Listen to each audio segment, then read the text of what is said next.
Yes! Another day, another live! Welcome to the bodybuilder community again. It's Wednesday. Is it a Wednesday? Yeah. Wednesday, and it's our 53rd episode na. Grabe, ang bilis, no? Parang kailan lang, kakaumpisa lang natin. Ngayon, episode number 53. So, hintayin ko muna kayo kung nandyan na kayo, and parang mukhang nandyan na kayo, ah. Okay. So, ano bang topic for today? Si Cheche, si Gina, Robbie Mar, Michelle Faustino, good morning.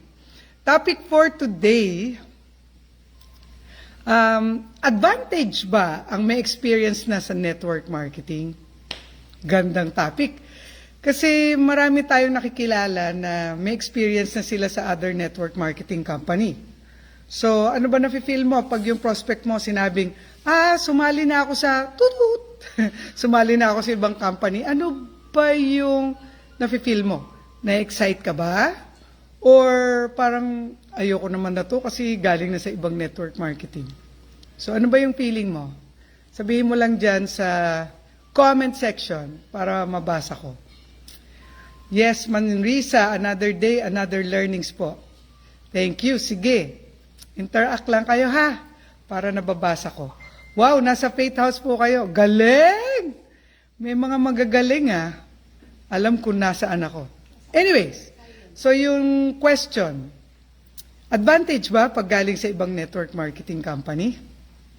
7 days more to go, 2 months na agad. Oo nga, no? 60 days. So, meron na ba kayong prospect na galing na sa ibang network marketing company? Ako, pag may prospect akong ganyan, may pinakilala sa akin, hindi naman ako na-excite, hindi rin ako nawawala ng gana. Pero, I want to know more. So, kung galing yan sa ibang network marketing, advantage ba? Ang sagot, depende. Depende. One, depende sa experience niya. Ano ba yung experience niya? Nag-work ba siya o nag-register lang? Kasi maraming tao nagsasabi na naging member sila ng ibang company, pero bumili lang sila ng products. Very good. Ano ba ang intindi mo ng network marketing? Mas advantage, but mas madami din disadvantage, sabi ni GM Mitch. So ako hindi ako na-excite or nagulat. Basta gusto ko malaman yung experience niya. Kasi merong mga galing sa ibang network marketing company, sabi nila, pero ang totoo, they didn't work the business out. They just joined, bought some products, tapos wala naman silang ginawa for whatever reason.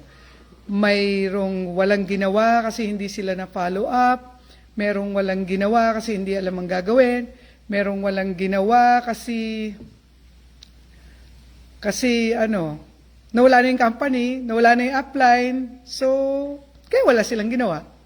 So in actuality, wala talaga silang experience kundi nag-join lang talaga sila for some reasons. Baka gusto lang nila yung product. So not counted yon. That's not really an experience. That's just joining.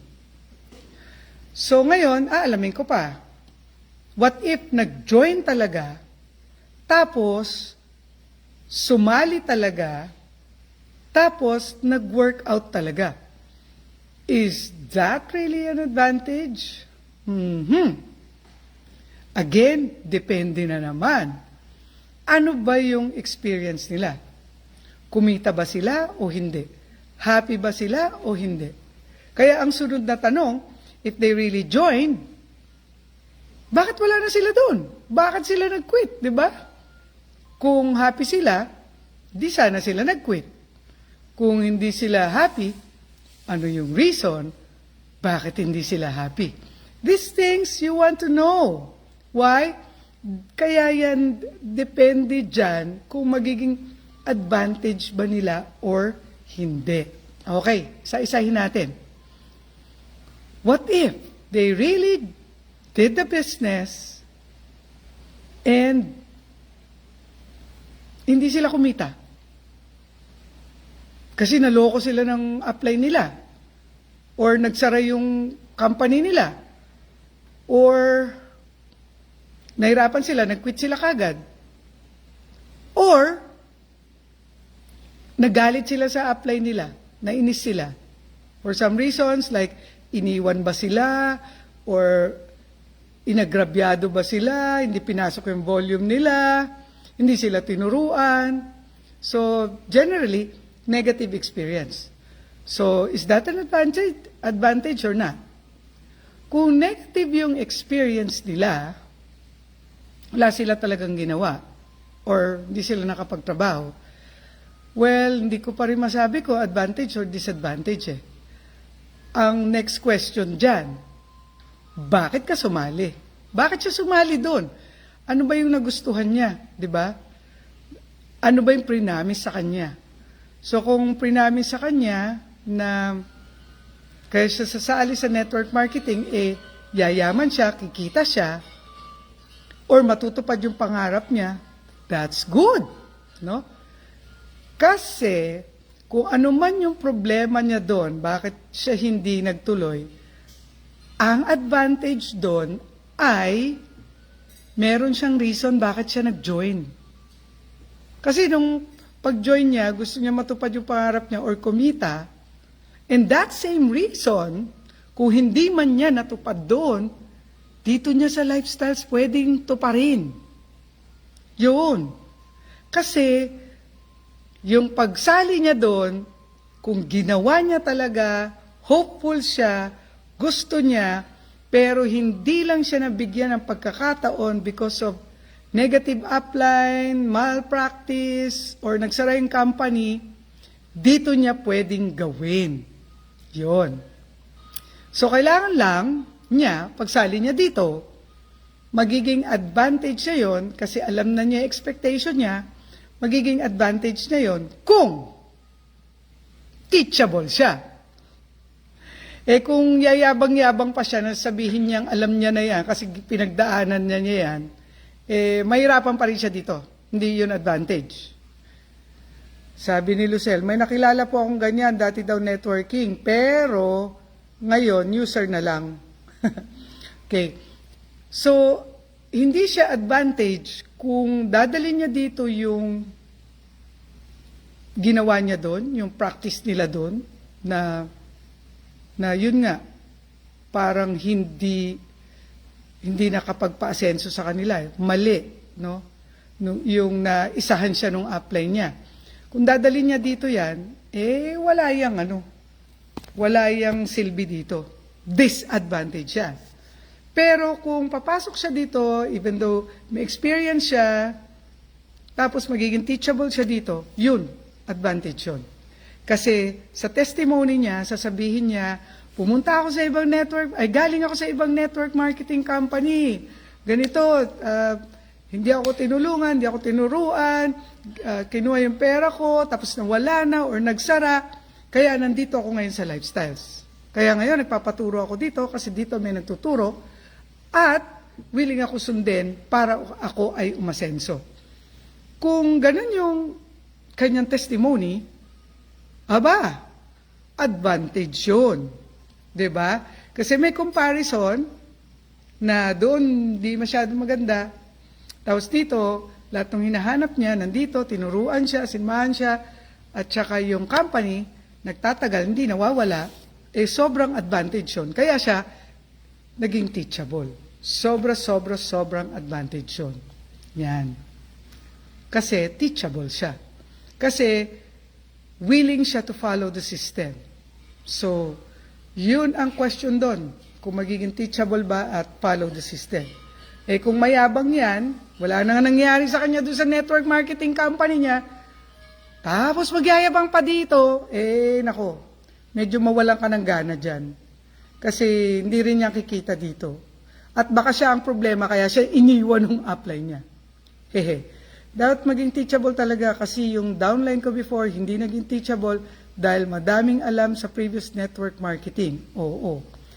Pag marami niyang alam, tapos nagdunong-dunungan siya dito, tsugi yan, tsugi. Mahirapan ka dyan. Now, kung kahit na nung una, hindi siya teachable, tapos after some time, hindi siya kumita, pero naging humble siya because of the experience niya dito, na ang yabang niya, ayaw niya magpaturo, ayaw niya mag-unlearn ng kanya mga tutunan sa ibang network marketing. Tapos sabi na niya, papaturo na siya, magiging teachable na siya. Kung dumating yung time na ganon, good yun. No? Kasi magpapaturo na siya. Okay? So, pwede siyang mag-succeed dito. Basta magsisipag siya, tsaka follow the system. Di ba? May kilala din akong ganyan, in-scam ako. Yung nalaman ko, nalang wala na siya doon kasi hindi din siya kikita pag walang pumasok. Ngayon, bumalik sa dating trabaho. So, ganyan. Ganyan talaga yung mga iba. Nandito para magyabang, nandito para sabing, umasenso ay may experience na ako, alam ko na gagawin. Nako, huwag ka masyado excited dyan. Kasi, hindi naman teachable, may hirapan ka lang dyan. So, huwag ka masyado ma-excite dyan. Kasi hindi niya yan advantage. Pag teachable, advantage. Okay, yung isa pa. What if naging successful siya doon for a while, for a time, no? Naging successful siya doon, kumita siya, nag 6 digit for quite some time, kaya lang, nagsara lang talaga yung kumpanya. Pero kumita siya doon.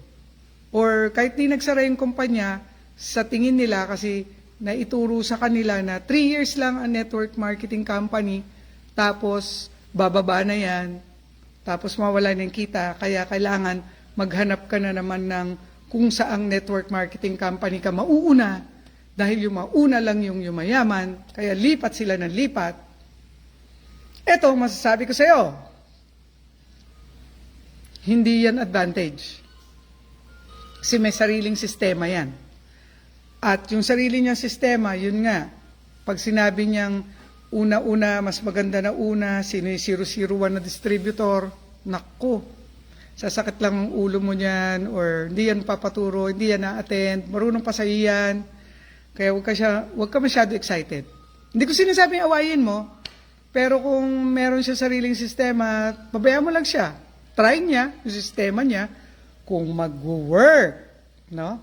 Dami na namin narinig na ganyan.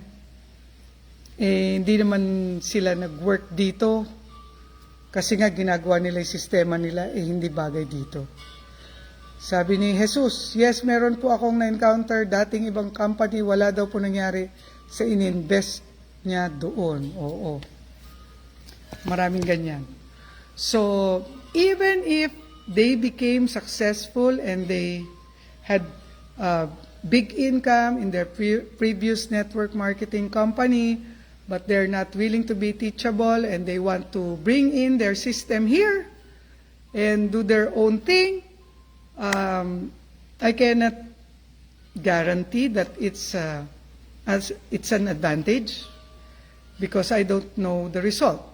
Pwedeng baka mag-succeed siya, pero pababayaan mo yun. Bahala siya sa sarili niya.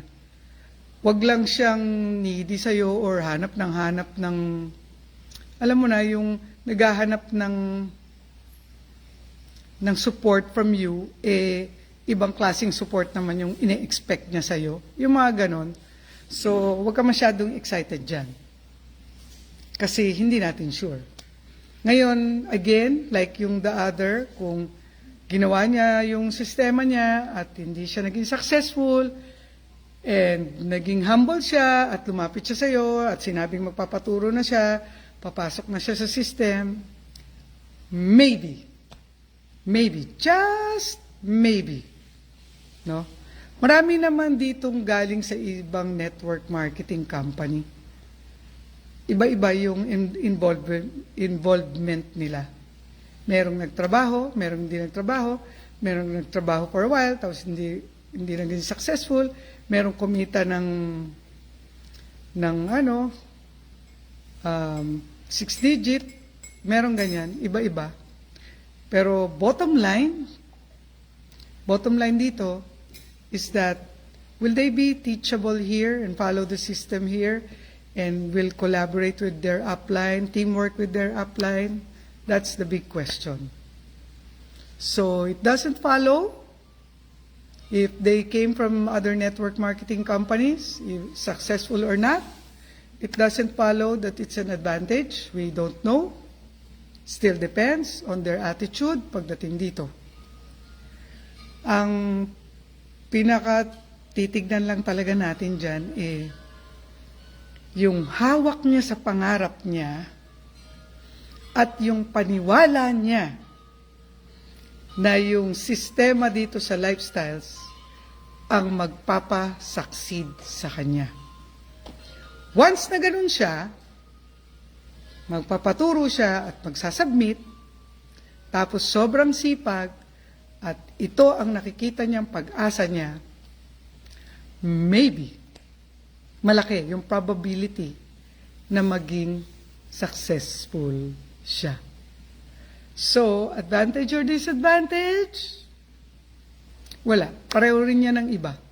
May experience or walang experience. Pareho lang. No? So, it all depends on the teachability, buy-in sa business, buy-in sa'yo as an upline, buy-in sa team, sa system. So, it all depends on that. So, payo ko, pag meron kang prospect na dating nasa ibang network marketing company, huwag ka masyado ma-excite. I-research mo. Pwede mo sabihin na, good, galing ka na pala sa ganung business eh. But, don't stop questioning. Ask them, no? About their experience, about their dreams, about their perseverance, commitment to their dreams. So, yun lang. Okay ba? May natutunan ka? Kung may natutunan ka, sabihin mo lang sa akin para ganahan naman ako magtuloy-tuloy ng live ko. So, that will be all for today. Tomorrow, it's a Thursday. Nandito pa rin tayo for episode number 54. Okay, bye. See you tomorrow. Never did. Teka muna, ayaw huminto. Kasi storbo yung slow connection. Bale. Matatapos din to. Ayaw. Okay. Ayaw matapos ng ating live. Yun, lumabas na din